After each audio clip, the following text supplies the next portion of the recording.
chaud ce matin. Ah, ça c'est du travail bien fait, mon petit jardin potager. L'arrosoir, oh, qu'il est lourd. Alors, un peu d'eau ici. Oh, mes petites salades, j'allais vous oublier.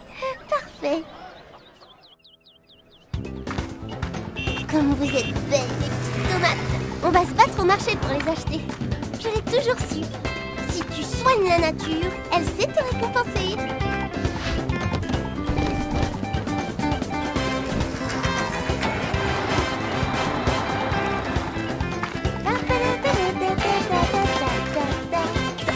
Mais je rêve! C'est pas possible! Booba! Que fais-tu? Rien, pourquoi tu cries? C'est pas ton arbre. Mais Booba, c'est ton arbre!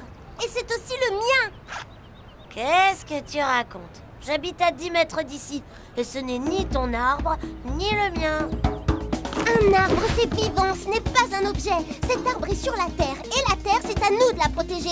C'est notre maison. Et c'est aussi la maison de 4000 espèces de mammifères, 9000 espèces d'oiseaux, 10 000 espèces de reptiles, 20 000 espèces de poissons, 1 million d'insectes et 7 milliards d'êtres humains. Voilà pourquoi tu n'as pas le droit de faire pipi contre cet arbre. Zaza, arrête! Tu me fatigues avec tes chiffres. Je n'ai pas mis la terre en danger. T'exagères toujours. Oh, il fait chaud. Allez, viens, on va se mettre à l'ombre. Tu es bien content de trouver un arbre quand tu veux t'abriter. Alors pourquoi tu brûles les racines avec ton urine? Et si tout le monde agissait comme toi? Bon, d'accord, tu as raison. Mais Tu ne crois pas que nous pourrions nous occuper de notre terre, puisqu'elle prend soin de nous? nous sommes trop jeunes. C'est l'affaire des grands. Mais non, on peut faire beaucoup nous aussi. Demain, avec nos amis, on va s'occuper de notre maison, la terre. Ok, si tu veux. On va faire 3 groupes et on va vérifier l'eau, les lumières et les ordures. Les petits, vous serez le groupe des fourmis et vous regarderez par terre tout ce qui ne va pas. Les grands, vous serez le groupe des oiseaux et vous regarderez vers le haut. Mon groupe, celui des antilopes, va s'occuper de tout ce qui se trouve à notre hauteur. Ah, si j'étais une fourmi, je resterais collée sur ce chewing-gum. Super, sans toi, il serait resté là au moins 5 ans. Si j'étais une fourmi, tu serais déjà asphyxiée par cette peinture et son odeur. Et moi, si j'étais une fourmi, tu serais déjà noyée. Regarde, le robinet de la cour fuit. Il faut demander à notre maîtresse de le faire réparer. Il ne faut jamais laisser l'eau couler pour rien. C'est vrai, je n'ai jamais vérifié si je fermais bien les robinets à l'école. Mais Zaza, il y aura toujours de l'eau, avec les mers, les rivières, les... Mais non, les hommes déversent n'importe quoi dedans. L'eau, c'est joli, c'est léger, ça coule, ça bouge, ça change de couleur. Mais les hommes la maltraitent. Ils y jettent les eaux usées, des liquides toxiques provenant des usines, toutes sortes de choses.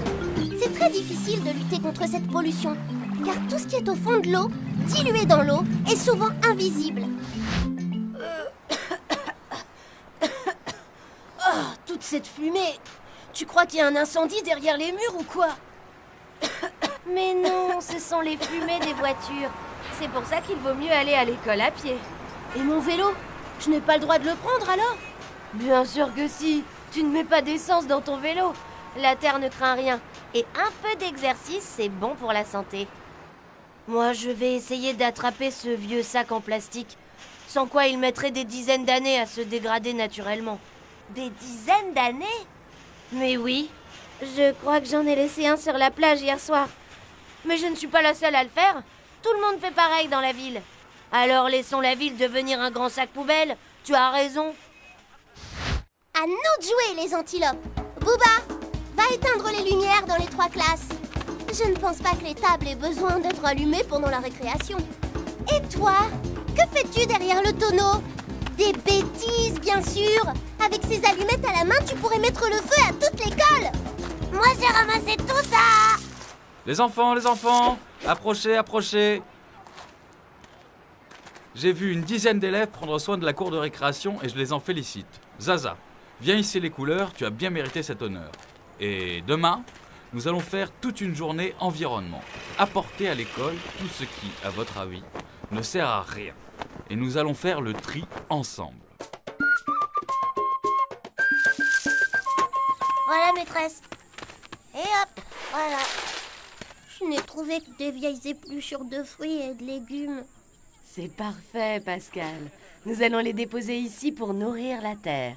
Ensuite, nous allons créer notre propre jardin potager. Ouais, un jardin potager.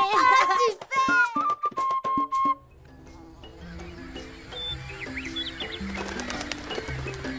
Alors, Booba, convaincu?